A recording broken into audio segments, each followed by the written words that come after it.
Kita bersama lagi di dalam ringkasan Cornerstone Connections bagi pelajaran yang ke-9 untuk suku tahun yang pertama bagi tahun 2019. Nah, tajuk pelajaran kali ini ialah bukan perkara remeh. Nah, terus kepada ayat kunci Kejadian 19 ayat 14 menyatakan, keluarlah Lot lalu berbicara dengan kedua bakal menantunya yang akan kawin dengan kedua anaknya perempuan. Katanya, bangunlah, keluarlah dari tempat ini, sebab Tuhan akan musnahkan kota ini. Tetapi ia dipandang oleh kedua bakal menantunya itu sebagai orang yang berolok-olok sahaja.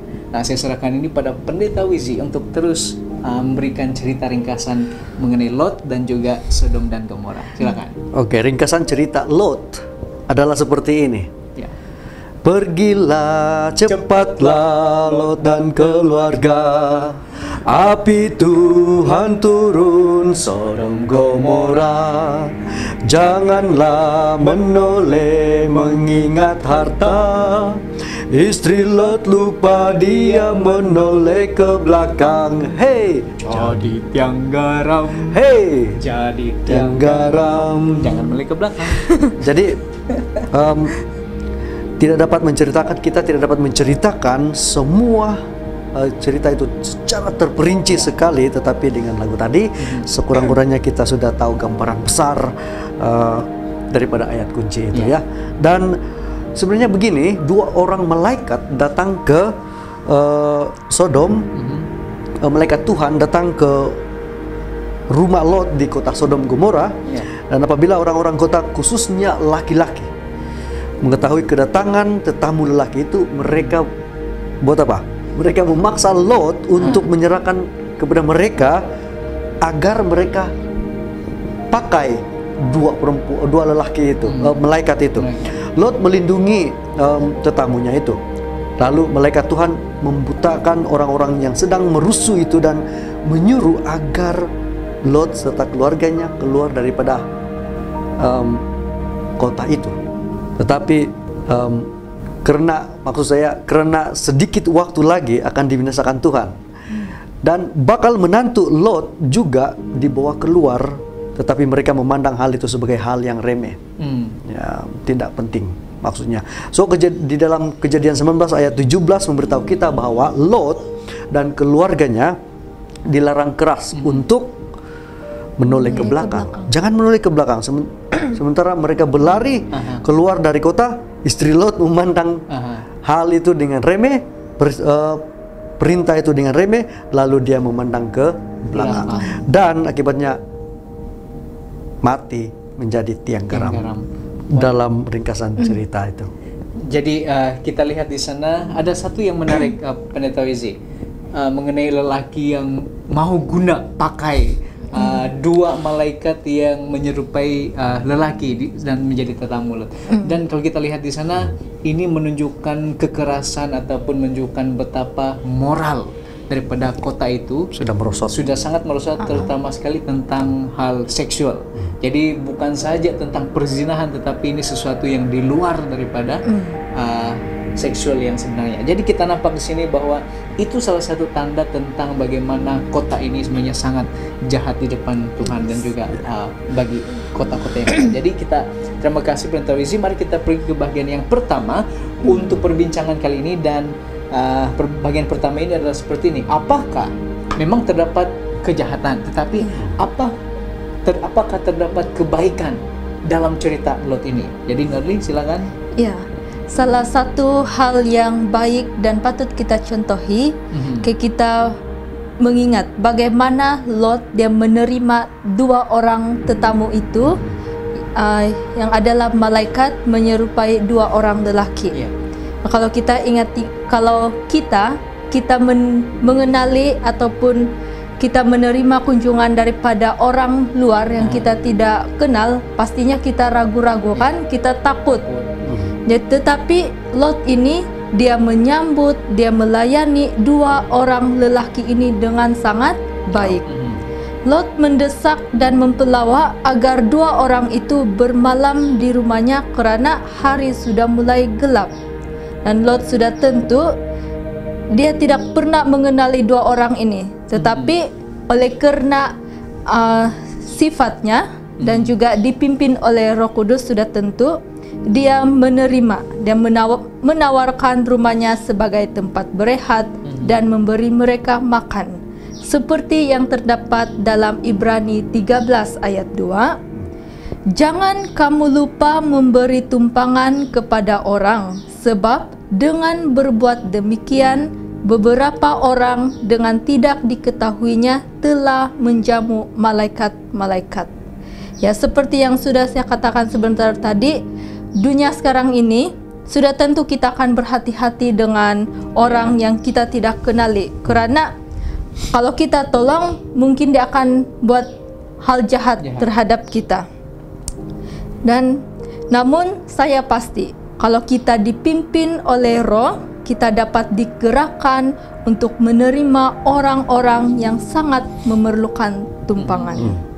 Ya, itu satu kebaikan yang perlu kita contohi, bukan? Jadi kalau ada orang yang datang dan dia memohon pertolongan ataupun memohon tumpangan, maka satu daripada cerita Lot ini, di samping kejahatan yang ada, kita nampak bahwa kebaikan ini harus kita contohi. Jadi jangan kita segan-segan untuk membantu atau memberi tumpangan kepada orang. Siapa tahu mereka itu adalah dua malaikat.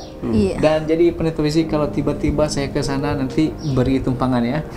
Ya, sudah pasti. Ataupun orang lain. Jadi kita nampak di sini bahwa itu satu bahagian daripada perbincangan. Kedua, kita beralih kepada bagian yang kedua, yaitu tentang amaran. Malaikat Tuhan menyatakan amaran itu kepada Lot yang tercatat dalam Kejadian 19, 12 dan 13, dan saya bacakan di sini. Lalu kedua orang itu berkata kepada Lot, siapakah kaummu yang ada di sini lagi? Menantu atau anakmu laki-laki, anakmu perempuan, atau siapa saja kaummu di kota ini? Bawalah mereka keluar dari tempat ini, sebab kami akan musnahkan tempat ini, karena banyak keluh kesah orang tentang kota ini di depan Tuhan.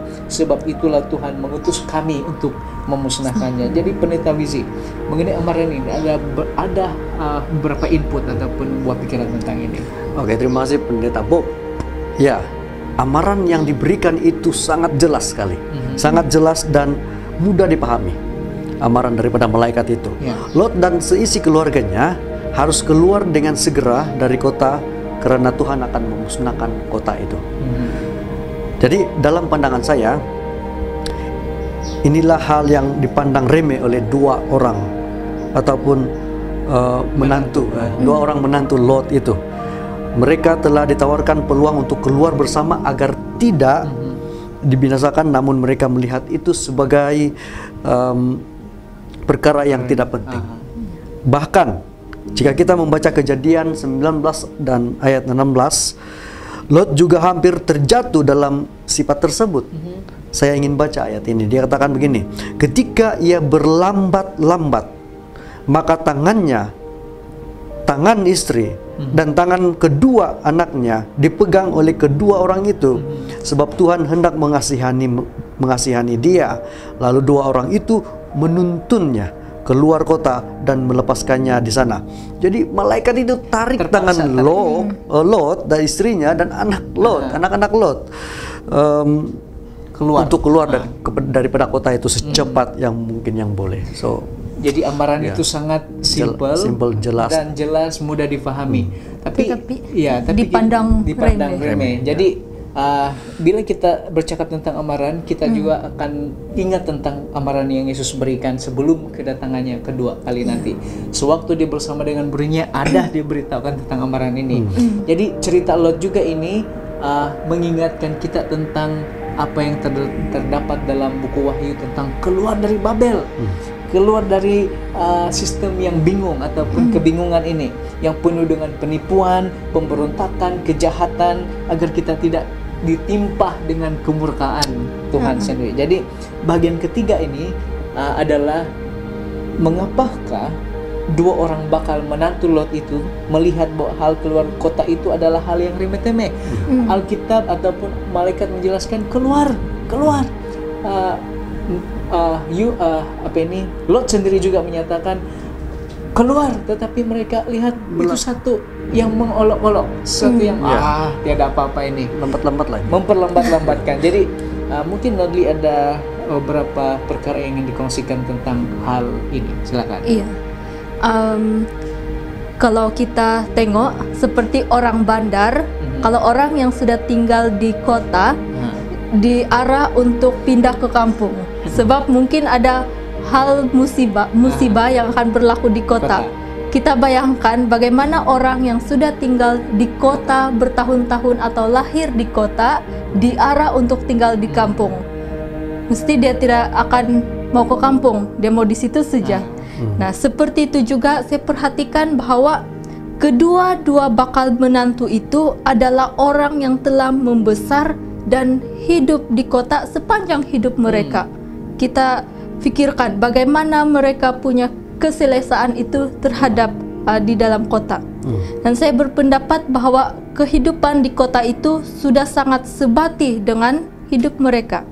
Mereka telah dibutahkan dengan gaya hidup kota yang tidak mengenal Tuhan dan berfokus kepada hiburan dan kekayaan semata-mata.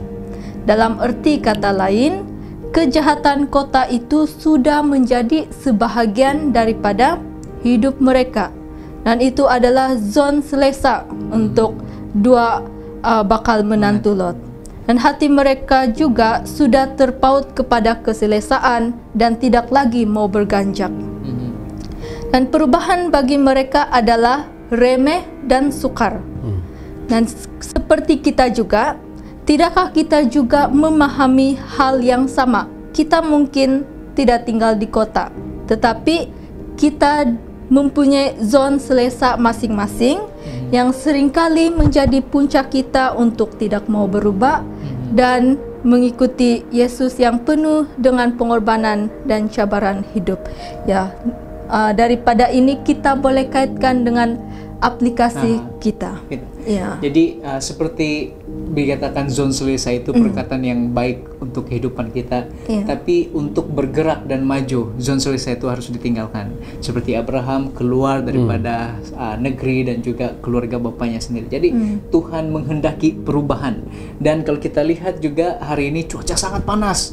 Jadi susah orang mau keluar daripada bangunan, apalagi yang ada aircon. Wah, untuk keluar itu selesa sudah ada aircon. Selesa dalam aircon. Jadi itu salah satu daripada yang kita boleh ambil sebagai contoh. Jadi untuk dua menantunya tadi itu mereka memang susah mau keluar daripada kota. Jadi mungkin Pendeta Wizi, silahkan ada tambahan tentang itu. Ya, ada sedikit tambahan daripada ringkasan kali ini, yaitu saya membaca dalam bahagian flashlight bahwa terdapat dosa-dosa yang lebih besar daripada dosa Sodom dan Gomora. Apakah dosa itu? So, para nabi dan bapa, muka surat 165 menyatakan seperti ini.